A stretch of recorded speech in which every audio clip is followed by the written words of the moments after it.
with the insecurity, you look at three things: the poverty, the inequality, and the injustice. If people have what to eat, they will not be on the street. There will be less cost in the security to police them. If there are inequalities, people will want to have equality. And as a government, you should ensure there is quality. Even our constitution is very clear. The country must be developed equally, where those who are less developed are given a special consideration. And this also brings a problem. Injustice. You treat others differently. Others who don't obey the law. It's very dangerous. So what will happen? A good government should follow the rule of the law. And the rule of the law means everybody is equal before the what? The law. Currently, let me go ahead a bit, then I come back to the security. Currently, we are getting political judgments. Political judgments. Not getting judgments following real justice. And the first place where people should be dealt with is judiciary. Now, in Uganda, the head of state is the same as the head of government. And you know, government is the one which consists of the executive, the legislature, and the judiciary. Now, he's the head of state, he's the head of government, he interferes in all this. And the first thing to deal with is to reduce the powers of the president. So that's the first thing to deal with. And another thing which for us we're looking at is to restore even term limits and the age limit. Now, what will happen now? If you are not agreeing with somebody, you have no pass as head of state to be able to determine the case. There should be processes to determine. And the judiciary should be the one which works. The parliament should be the one which also works. And of course, the executive controls the police should be the one which works.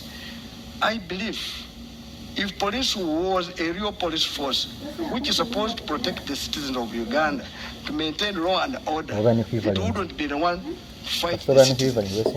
And that's what we're saying. The police should be a professional police. That applies to the army. The army should be an army which is a professional army, not an army which comes to terrorize citizens. Okay, allow me to interrupt. On that note, if you were to take over power, there's already a backlog in our prisons right now. 89% of citizens are aware of their right to seek justice, but only 17% are able to claim this justice and claim it in time, with only 15% knowing about the free legal aid in their sub-county levels. What are the top 3 justice sector reforms you would actually prioritize in order to deal with the backlog, especially for political prisoners and disposal of targets, ensuring that this fairness and justice is delivered in real time? Yeah, that's what we're talking about, judiciary. You know, the judiciary does not function. If it is functioning, there are cases in those courts which are more than 20 years old, not decided. Now, those are both commercial cases and political cases. Now, political cases are basically for purpose of making a sitting government to infringe on the rights of individuals. So that's why the human rights organization, the Human Rights Commission, should be one of those enforcing this. The most important is to give capacity to Human Rights Commission, give it capacity, give it resources, and be able to investigate human rights abuses. Number 2, political prisoners, if you are in contestation of politics, it should also be decided in politics. There's no need to take your colleague in prison. If it is now like an election, allow him contest. Don't curtail anybody's rights. 3, access to justice. Of course, many people don't know their rights. And because even the access to justice sometimes is very expensive. Let me give an example. You go and get my mother deep in the village in the mountains, who will not know her rights. To go to court, you move maybe, say, 50 kilometers. What time will you reach court? You have mentioned the cost of justice. What strategies would you deploy to reduce the cost of justice? First of all, employ professional judges. You should not employ cadres. You should employ people who know their work. Number 2, you should ensure that there's public awareness. Where there are is no one able to get justice, say getting a lawyer, the state should be able to provide remedies and make sure the person is represented. 3, there must be civic education. The civic education must be on radios every day, telling people that should you have this is what you should follow. This is where you should go. But here our radios are only talking about elections and PDM, what is not useful for now. This is very important, and that is a deliberate effort. You must invest in it. And of course, there must be also audit of judgments. The Judicial Service Commission, which is the one in charge of it, should audit these judgments to confirm if the judge was right or not. Of course, when I mean the judge, I'm meaning even the magistrate grade 1, grade 2, grade 3 going upside. So we will need that. Also, the other one is we employ people who have not even investigated, audited. In Kenya, they did it well. Before somebody is appointed, the public talks about them. Some of these people we employ are criminals, and they are the ones dealing with this. Some of them are merchants. So these are the things we should deal with. The public should come out, be public hearing before somebody is employed in the judiciary. Thank you for that. Mr. Mabirizi,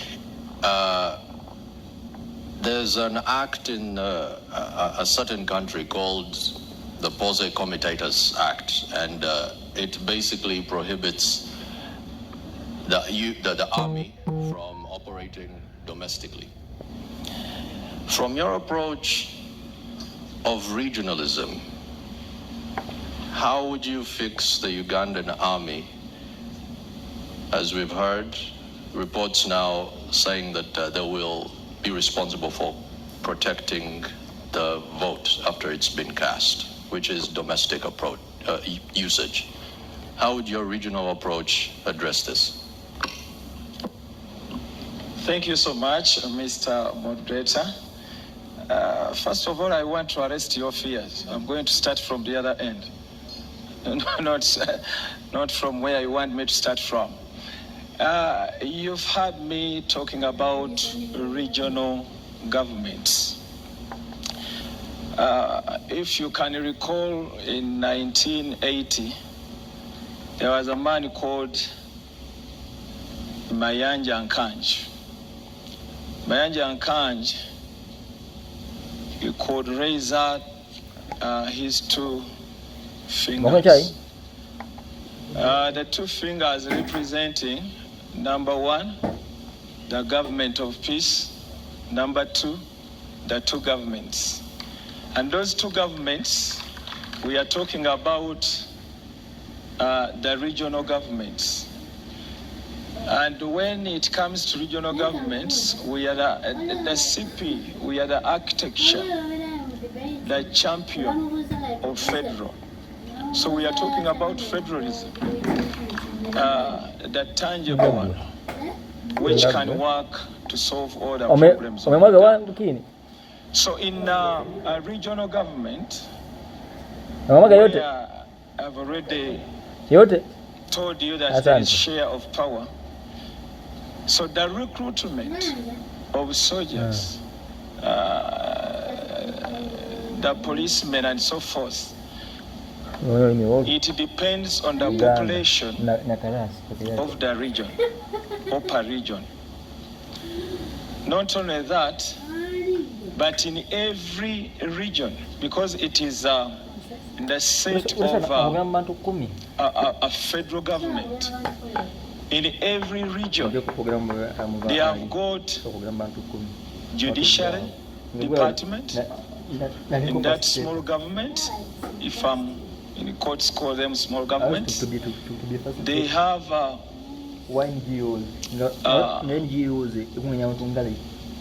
department which concerns with security.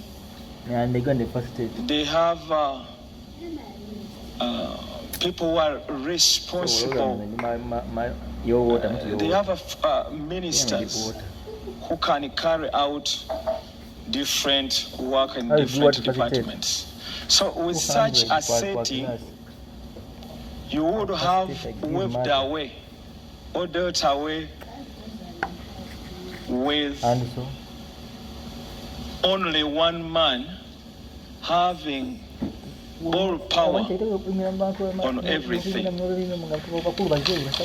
So when you do that, the regional governments cater for their security because they are independent in their setting. These are federal governments, so they cater for their security.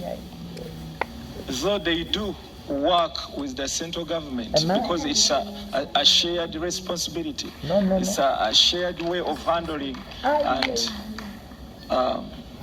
working or promoting security in a nation. So once you have instituted regional governments, you will not have any problem with security. And when we talk about security, security starts with the citizens getting to know who is my neighbor.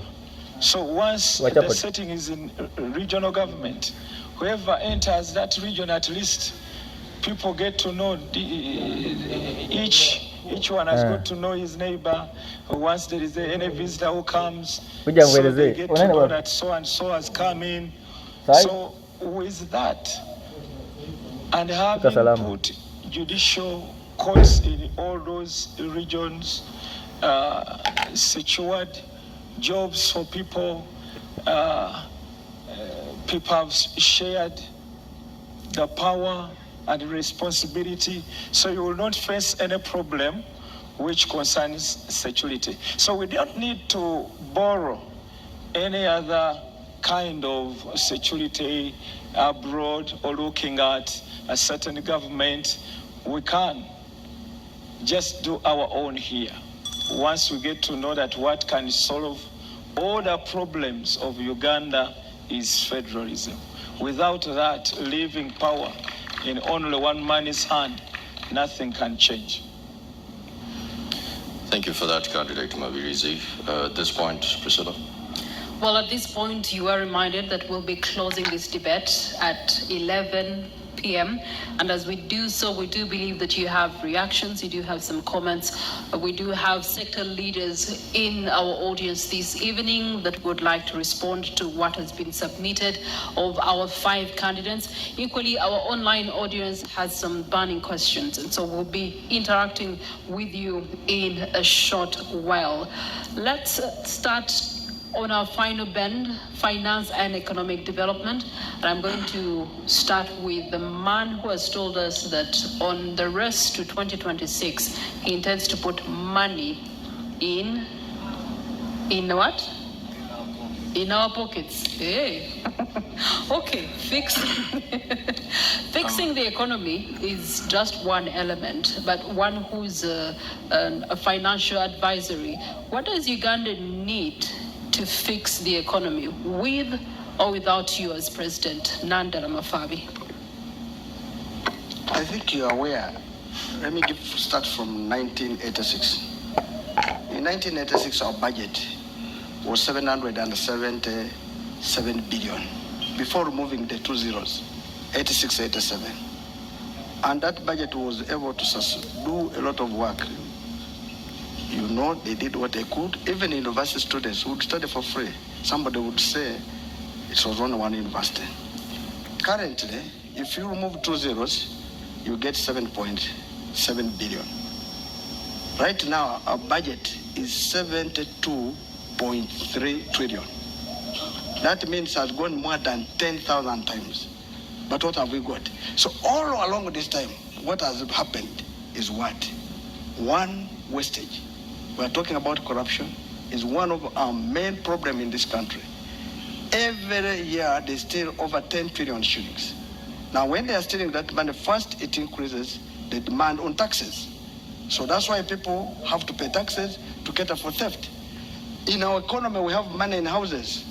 It is counted in circulation, but it is not houses. But let me focus on the one of this current one. Now 72.3 trillion, yet we are estimating to collect 72.3 trillion, yet we're going to collect 37.2 trillion. It means already we have a deficit financing of 35.1 trillion. What does that mean? It means we're going to borrow. Now, that's what we go. They'll go to commercial banks. I'm sure they're going also to go to money lenders like our local people are doing. But that already is a demand on cash in banks. Now, when the banks will be preferable to present money to government than the private sector. So if the private sector does not borrow money for investment so that it can be able to generate jobs, because if I went to a bank, I want to borrow money to put up a maize meal, but because of the cost of the money, I will not go there. Eventually, that means that investment will not happen. Now, jobs will not be there because the current government will be the one going to the commercial bank to borrow. That's what we're calling crowding credit, which is meant for the private sector. 2, if people don't have jobs, there will be no power to consume. Because if I've got a job, I'll have money to buy goods and services. And when I buy goods and services, that's when I will also be paying good taxes on consumption taxes. But since I don't have capacity, I will be remaining a beggar. Speaking of taxes, I Naloga Priscilla Regina, I am constantly paying taxes. There's more taxes that are slapped on me ever so often. In short, what I'm trying to say is that the tax base remains the same. How do we expand the tax base? I think if you had listened to me, you would have got how you expand. Because I've said, if you have overcrowded, you have crowded the credit for the private sector, there's no investment. If there's no investment, there's no employment. Anybody who is employed pays taxes by either consuming goods and services, if it's not at the pay as you earn level, but at a certain level, you'll pay as you earn, which is a direct tax. Now, how do we do this? First, we must release credit so that the private sector is able to access credit at a lower interest rate so that it's able to invest and get a return. Currently, the country Uganda we're living in, everybody now, if I'm not mistaken, every village you go now, there are money lenders who are lending our local people maybe 100,000, but they're charging 50% for only 1 month. Already those are the ones depriving those people to remain in poverty on a daily basis. Now, how do we go about it? We must expand the tax base. We shall expand the tax base if the government reduces its appetite for money which they are wasting. Cut corruption, you see the face, 9.9 trillion. If this money you invested it in productive sector, like agriculture, it will generate more money because that will create jobs. And that's what we're saying, it must be invested in better places. Insecurity will go down quickly because the biggest insecurity is because of lack of jobs. 3, currently, 14 people are the one maintaining 86 people. Now that's very dangerous. A country which is full of beggars is very dangerous. And that's where we are saying we must cut it down and make sure that people can get it. And that's why in agriculture, we're talking about cooperatives. Everybody wants to grow. Okay, thank you so much. You can find more details in the manifesto for the Forum for Democratic Change candidates. We're going to allow you to take a breather as we are getting reactions from the audience. We do have various sector leaders that are in our audience tonight.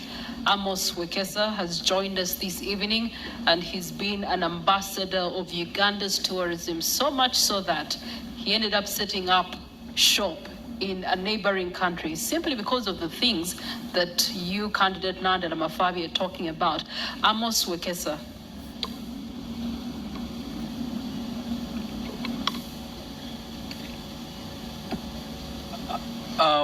Good evening. I'm not a politician, so I don't know protocol very well.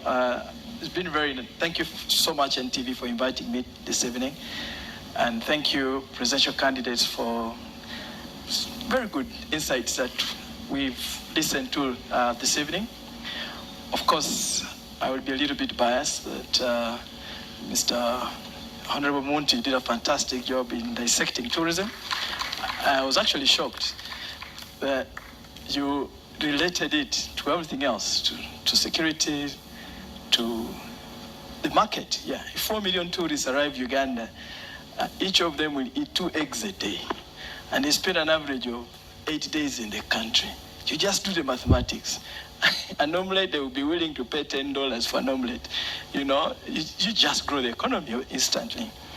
I also say, when Honorable Chagulanyi, you had a very fantastic right up in the manifesto about tourism. I was actually very impressed. I think my only concern is that it's not being sold well.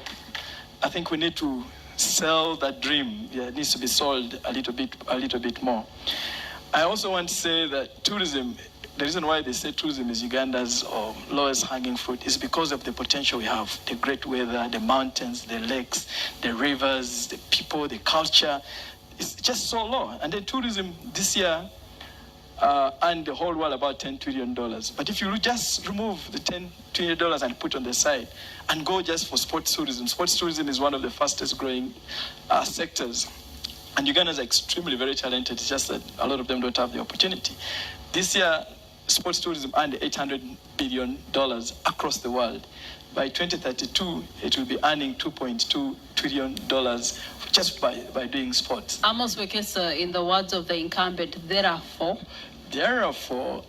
one of our biggest challenges as a country is that Uganda is not a brand. Every Ugandan must talk about this brand called Uganda. We're going to put the shelves out there. I would like to hear from the candidates what type of brand Uganda will be, because right now it's a brand which is partly majorly not known. If it's known, it's not known for the good things. What kind of positive brand can you guys put on the shelves in the world? All right. Thank you so much, Amos Wekesa. We also do have Yvonne Mpambala that is on the floor this evening, and she too has reactions. Yvonne?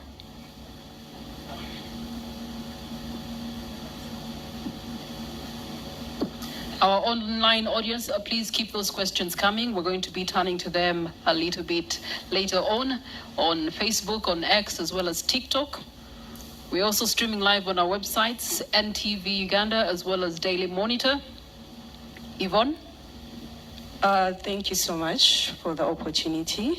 I'm glad that NTV has put a very spirited fight for us to be able to be at this debate. It's very unfortunate that we have three candidates that have shied away or cowered away, that's what I would call it, because it's very key for majority of our presidential candidates to come here and put a spirited fight in terms of what they feel is the vision for Uganda. So I appreciate the candidates that have made that deliberate choice to be here, and Uganda does not take it for granted. So we see you. Thank you.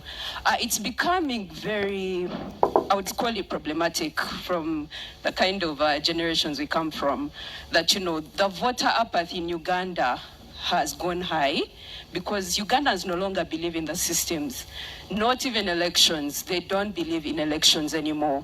I feel that is one of the biggest problems, because we are going to sit on these platforms and talk and give the visions. Alternatively, majority of you have very good visions for this country, but we don't want to lie that Ugandans might not be listening because they've given up. What is the vision to make Ugandans believe again? Past just the normal words we put out, past the manifestos. Sometimes we are too lazy to read these things. I don't want to lie to you. So we don't see the vision from those booklets. We don't see, what do we do to bring the hope back to Ugandans, that Uganda can transform and become a better country where all systems work, where we believe in the kind of leaders we're putting in place, where we are sure that we are all included. I'm seeing so many men seated in front of us. What makes you think that the voices of women are included in the discussions you're having? These are tough questions, because we feel as good leaders, if you're going to cover for majority of the population, what is your fight? Is this largely about competition just for presidential, or you have an actual voice for saying we want all Ugandans included? All right, thank you so much, Yvonne. I believe the candidates, you've gotten her point. Priva, I do believe you also do have a reaction for us in the house. To our audience on KFM and Dembe FM will also be coming to you. Equally, those of you that are streaming live on YouTube will be with you shortly. Priva. Ms. Kasure, Evelyn Kent, talk to us. What do you have to ask? Thank you so much. My Evelyn Kent Kasure, candidate to Manempi Kampala, under need flag bearer. My question goes to Nandala Mafabi. In considering the high living costs in Kampala, what plan would you have, it being a city, to help Kampala people have a better life? And the second question is, at what point in time did you make up your mind to use money in your pocket as your slogan, considering we had presidential candidate, a need presidential candidate, Joseph Kabuleta, who has been using the same slogan since the 2020 elections, and assuming he had been nominated, would the two of you still have carried the same slogan? Thank you.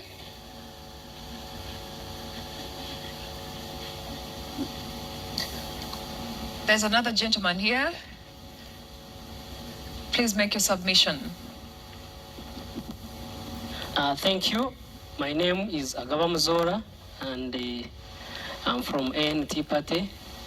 I'm also a candidate for Member of Parliament for Kampala Central, representing ANT. My question goes to Honorable Robert Kyagulanyi, and it relates to the recent confrontations his camp has had with Uganda Police and other related security agencies.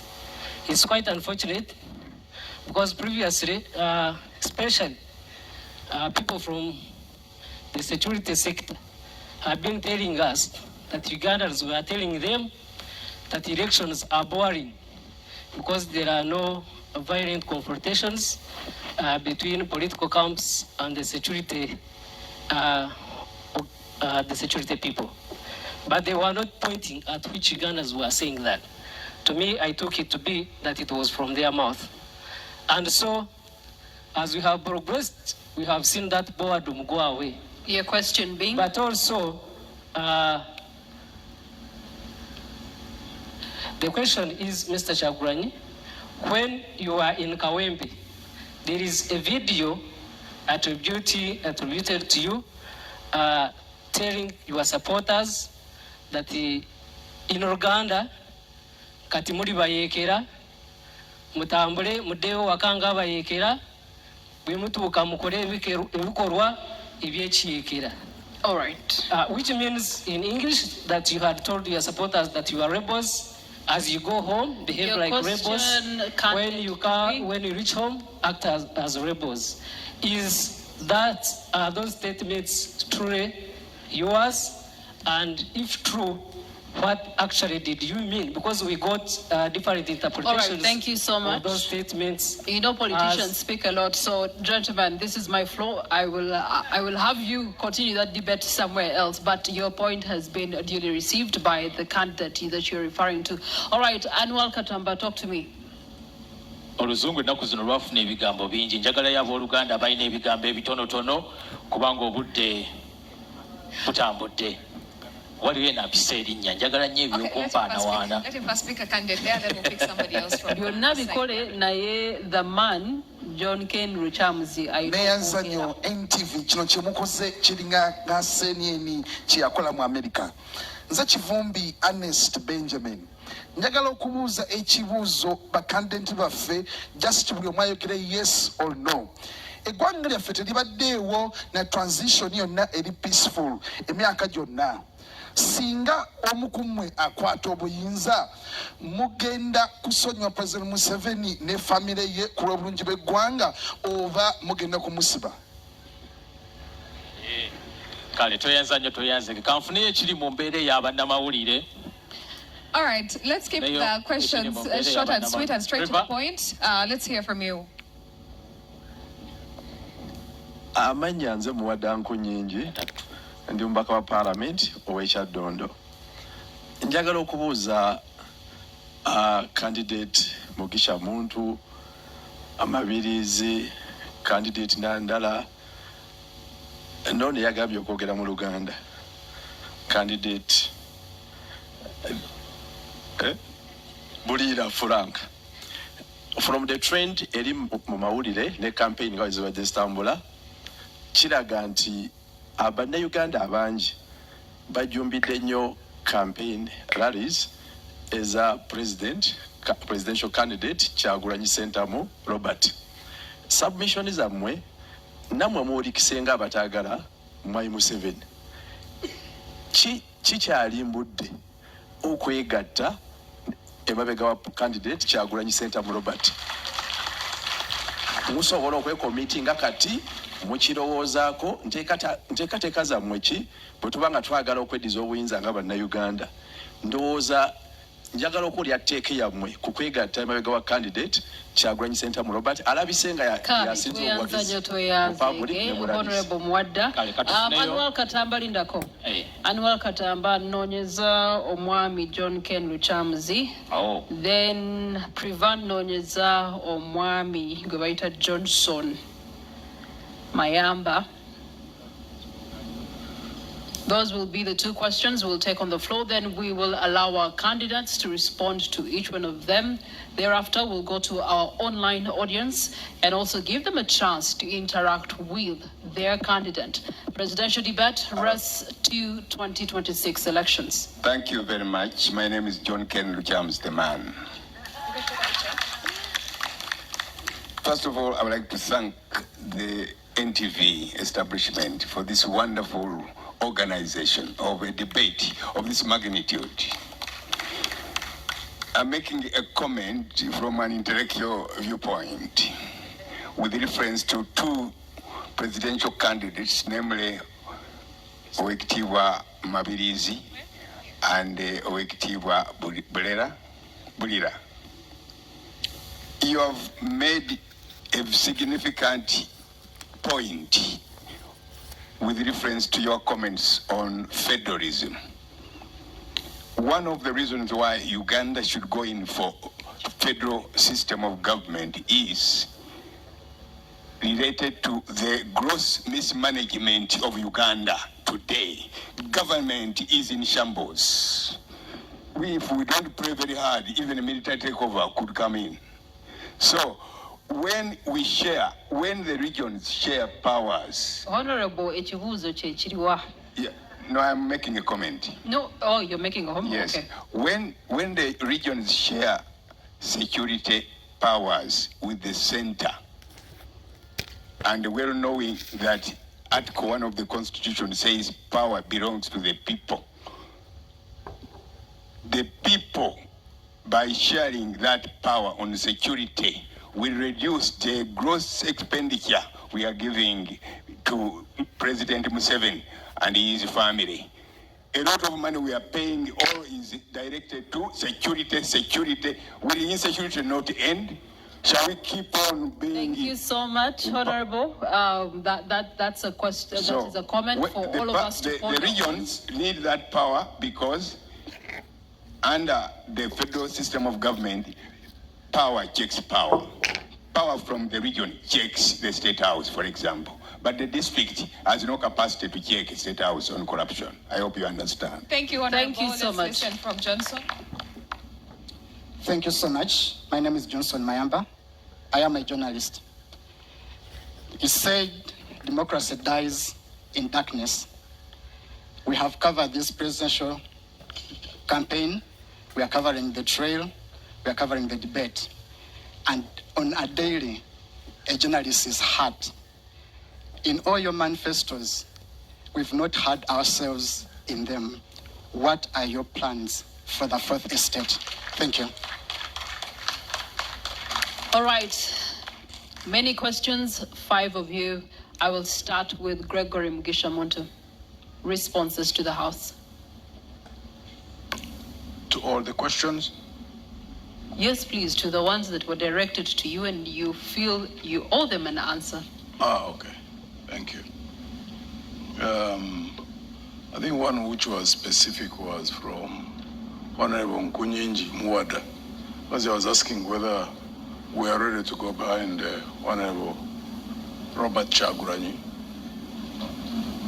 Well, we are always open to discussions as Alliance for National Transformation, but we've also had experiences in the politics of this country.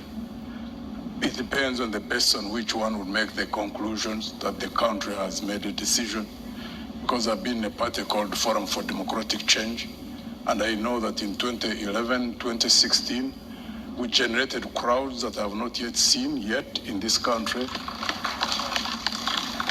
Unfortunately, we didn't take power, So I always know, and I've always spoken out, it's not something that I hide, that winning is one thing, taking power is another. You have to have two different strategies for both.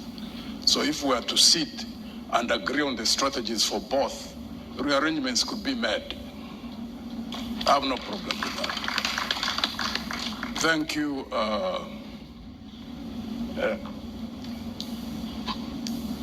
I think Yvonne talked about the raising of hope. I think all Ugandans really want to see a better future, need to invest in the raising of hope. And there are many Ugandans, men and women, who have got spheres of influence through which they can raise that hope in the people who are around them. We can't stop speaking. We're in a dark period, there's no doubt about that. But in every dark cloud, as you say, there's always a silver lining. So every Ugandan who recognizes that anything that loses hope starts dying must participate in that. You can't just leave it on the candidates. We must keep on resustaining the hope within our people, because if there is absolute loss of hope, like I noticed when you go up country, then the future will really be very, very bleak. Do everything humanly possible to talk to people, to tell them that things always change. There is always a turning point.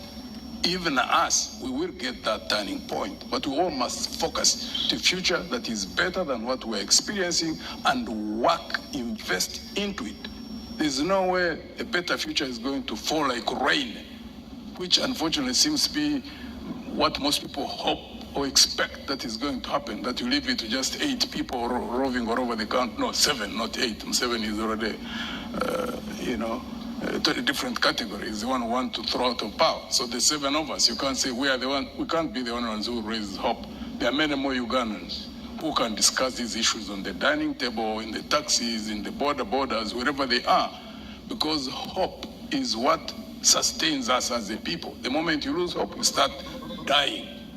Wekesa Amos, thank you for recognizing our understanding of what the potential for tourism is, because I can't even understand why anybody who seriously looks at growing an economy cannot look at tourism as one of the focal areas for investment. Uganda have not even tapped beyond 30% of the potential that we do have. If we had time, we would go into details in regard to that. And well, the colleague from Wenty, it's unfortunate that you asked that question. You know how this regime manipulates information, manipulates people. So we stand with Honorable Kyagulanyi in all the things he's doing. It's unfortunate that the security services are really focused on breaking the crowds which they do have, which they used to do to our candidate in FDC when we were there. They have a way of trying to do things in such a way that they cause clashes within the opposition forces. We will not allow that. Even when we are separate, even when we are running different campaigns, we will stand together against the tyranny of the regime.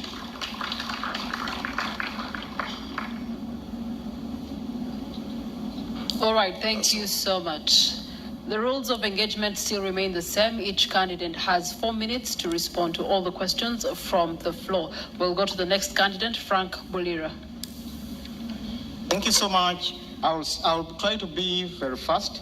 First of all, I didn't say that I want to speak in Luganda. I just said I want to reduce the English. That is the #1 problem of this country.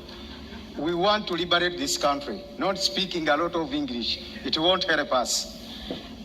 First and foremost, Madam Yvonne, thank you so much. Voter apathy is majorly because of loss of hope. It is with the opposition, apparently, that has to give hope to the majority of Ugandans on the opposition. As we speak, the opposition is only looking at how many members of parliament shall we get in order to get more iPod money, not removing Mr. Museveni. That is why, as the RPP, we have not even positioned any single candidate for MP, because people are just looking at getting 50 million because they lost hope. They think and believe that Mr. Museveni cannot go. So they say, Nange kangabanireko wano, let me get a call 300 million. With Mr. Museveni, God will decide. That is the problem. We, the opposition, we are now the problem of the country. People are looking for iPod money. For us, we are not looking for iPod money. Dr. Chingi left a great foundation for our party. That is the reason as to why we are looking at removing Mr. Museveni and bringing back sanity in the Pearl of Africa. So, the opposition is majorly contributing on loss of hope and voter apathy. People have lost hope. But I know when I become president of the Republic of Uganda, all MPs from the different parties will join me. They will cross over. I could not waste a lot of efforts and money putting in funding presidential candidates, parliamentary candidates, because the major focus is removing Mr. Museveni and everything will go into the straight line by itself. Secondly, Honorable Mwadanku Nyingi, thank you so much. I respect you, comrade. You talked of coalition or getting behind Honorable Kyagulanyi. I appreciate Honorable Robert Kyagulanyi's role in bringing this struggle where it is.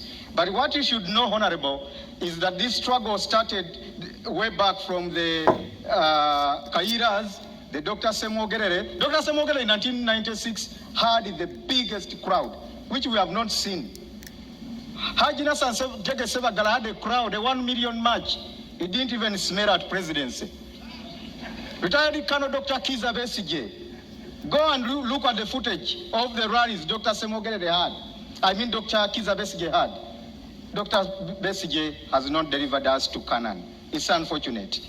The crowds are important, but it has to be a guided crowd with a focus, as General Muntu said.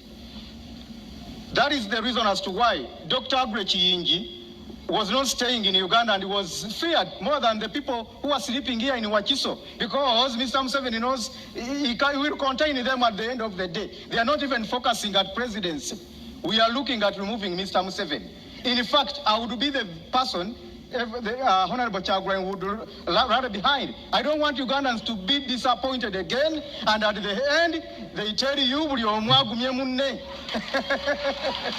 I'm the solution to this country. Don't expect me to tell you, we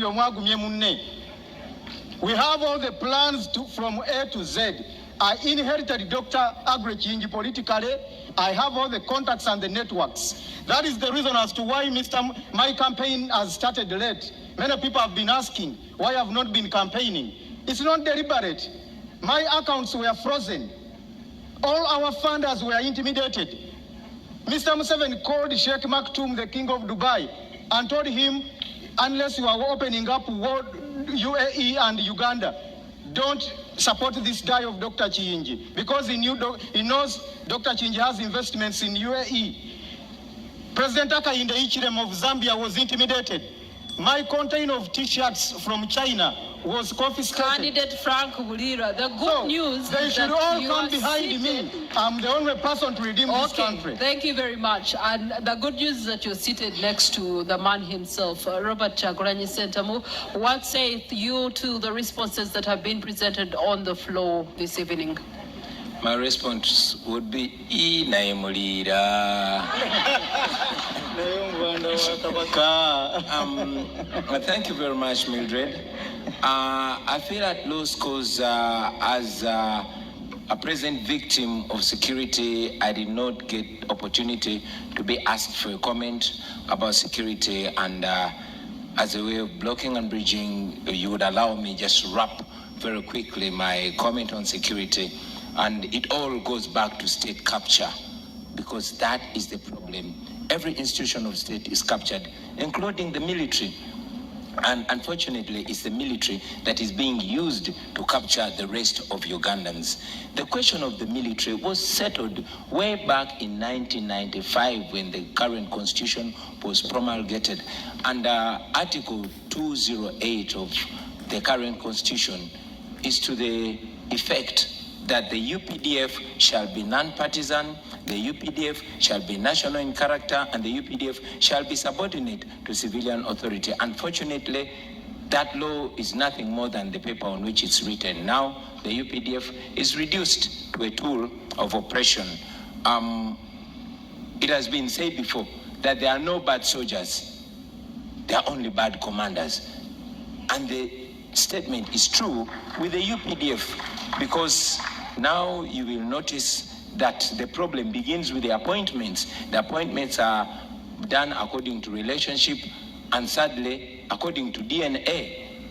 You have seen police officers, military officers coming out to make political statements against the law, and nothing happens. You saw Brigadier Koldo Kidi. You have seen General Museveni's son making political statements, and nothing has happened, and the list is endless. Our plan for the military, first and foremost, because they are desperate as well, they need to be paid right in order for the right thing to be demanded of them. And we've made it clear as a national unity platform that we shall ensure that our men and women in uniform, both in the UPDF and police, are well paid, and they will be demanded to respect the people of Uganda. There should be a strict code of conduct. Recruitment and promotion shall be done on merit. And also, it's very, very important for me, on behalf of the National Unity Platform, to commit that while I'm president, I will never, ever use the military or the police to play politics. Now, having made that comment, allow me very quickly to respond to the questions I heard from Mwakesa, and I appreciate your efforts and your contribution to the tourism industry. But we must understand that it all begins and ends with governance. Just go to Google and type in Uganda. Imagine you're outside Uganda and type in Uganda. You'll see what it brings to you. Will that be reason for you to tour Uganda? So it is not us to create an image or a brand of Uganda. The brand of Uganda is being messed by those that are in power, and it is upon us to remove them from power so that we can present a good brand. Uganda is one of the most beautiful countries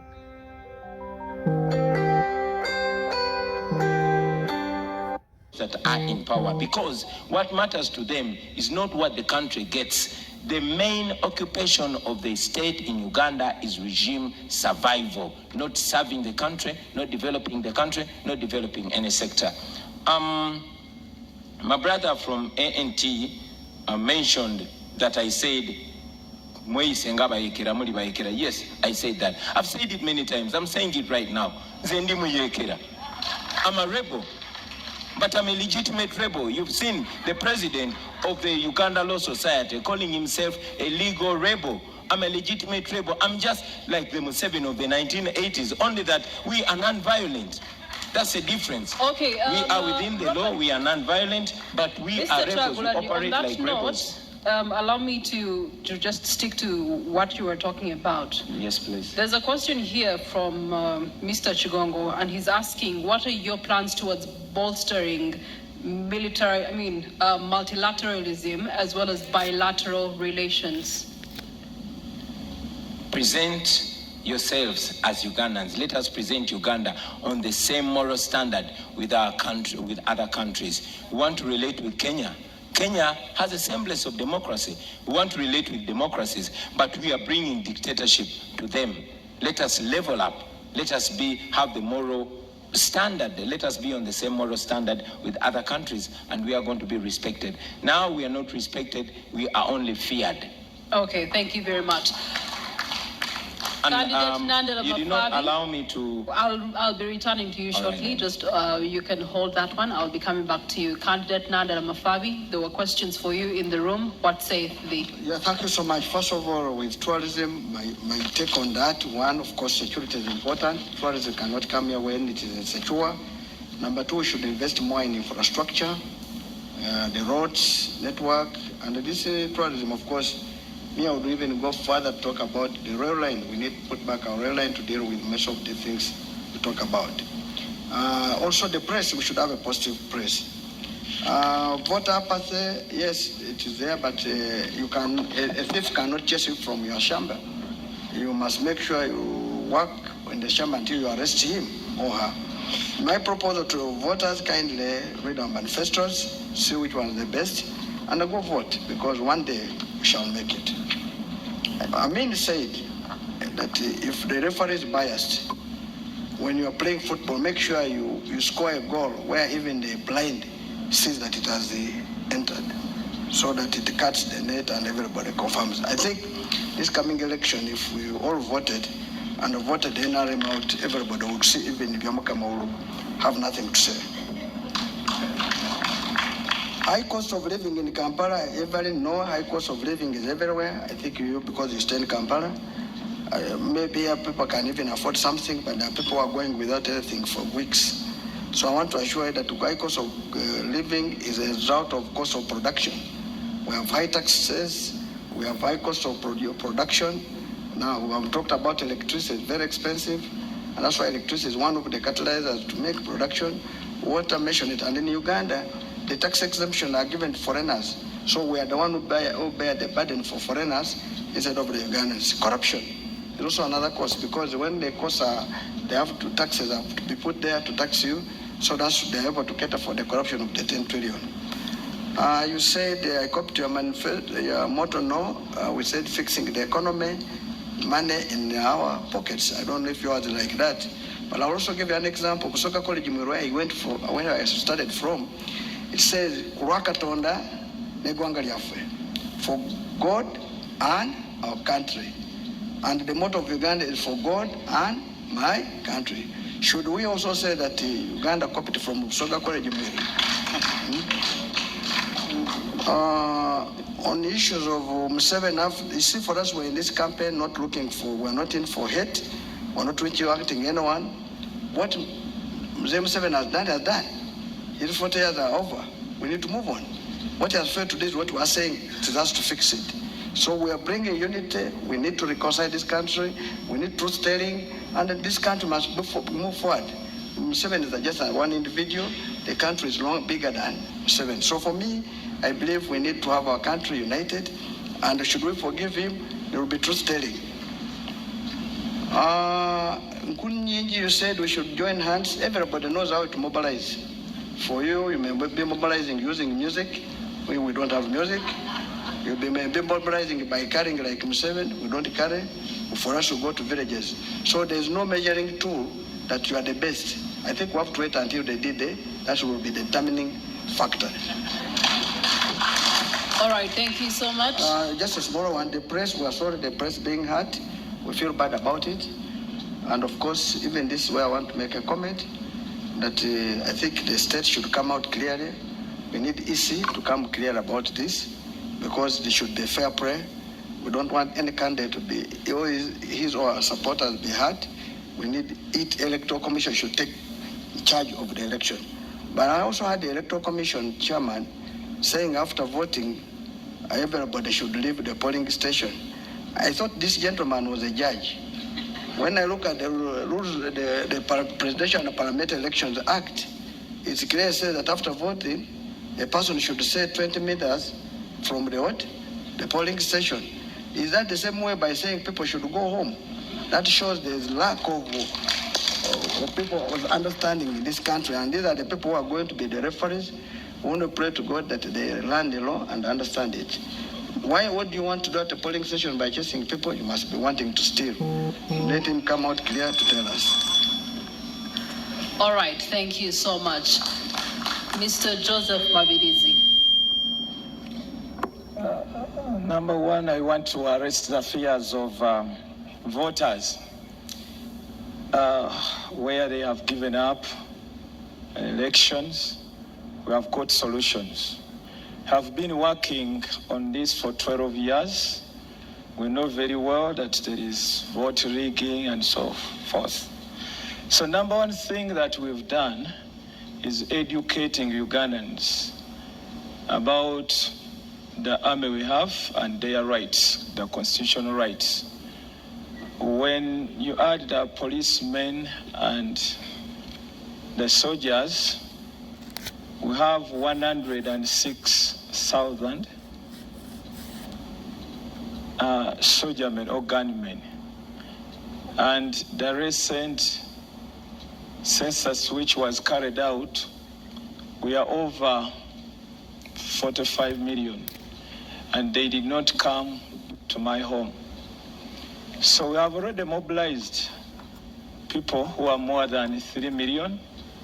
If Justice Byabakama decides to announce any other person giving our win to another person, then there are 3 million people. Us who are not cowards, we shall raise and fight against that. Secondly, we have offered a safe landing for the predecessor to be. And we have already written to him. That's also very important. Then Ugandans getting to know that this is the number of army we have. If anybody violates the constitution, we have to raise. That is very important. And whenever we have gone in this nation, we have carried out baton campaign along with mock elections whenever we go.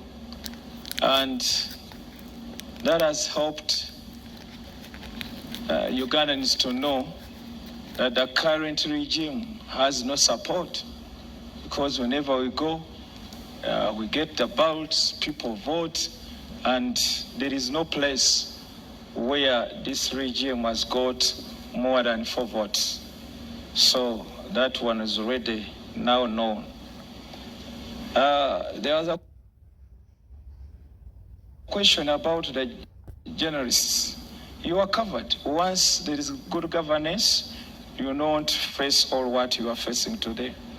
Then when it comes to the question about joining Kyagulanyi, I sat with Mr. Kyagulanyi Slice in his house.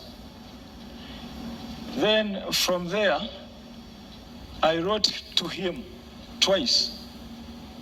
I'm born again. We sat in your house. You don't recall me coming to your house in Magere? You have forgotten? Say, I did. I'm born again. And I have written to these presidential candidates about joining hands. They endorsed, they received the letters. They didn't turn up. So what do you want me to do? Then another thing, these people opt for going to courts of law, yet we know that the courts, they are in the hands of just one man. Then they are promoting the governance, which is the same as the one we have. For us, we advocate for federalism. So our plans are so different. That's why we cannot join anybody. All right. To all the 5 candidates on the floor, as we're looking to our social media platforms and getting questions from the online audience, we also have a desire to hear from you on sectors that have shown immense potential, but yet they are still not given that much attention. Sports is one of them. The creative industry is another one. And of course, some people have not had responses of candidates regarding protection mechanisms for the 4th estate. That being said,